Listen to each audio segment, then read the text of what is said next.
একবার নাচো নাচো গো শ্যামা নাচো এমন করে একবার নাচো। এই যে মা বলি পছন্দ করে না, রক্ত পছন্দ করে না, এইটা কখনো প্রমাণ পেয়েছেন?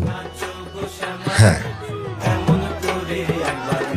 কোনো একজন তিনি তার স্বামীর জন্যে, তার স্বামীর মঙ্গল কামনার জন্য যেটা সংকল্প করে যে মা আমার স্বামীকে ভালো করে আমি তোমাকে রক্ত দিয়ে পুজো করবো, আমার রক্ত দিয়ে পুজো। তিনি ভেবেছিলেন? ভেবেছিলেন, ভাবতেই পারেন। তো তিনি যখন পুজো চলছে, একটা নর্মাল অমাবস্যায়, মানে পুজোর দিনে অমাবস্যা নয়, তা পুজো চলাকালীন উনি এক বিন্দু রক্ত শরীর থেকে বার করে এবং একটা বেলপাতা দিয়ে মায়ের চরণে দিতে যায়।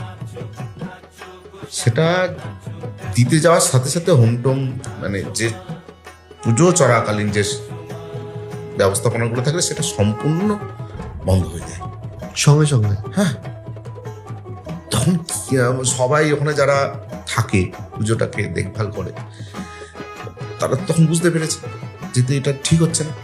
সঙ্গে সঙ্গে তাকে মন্দির থেকে মানে বলা হয় যে তুমি এটা ভুল করেছো, মা তো রক্ত পছন্দ করে না।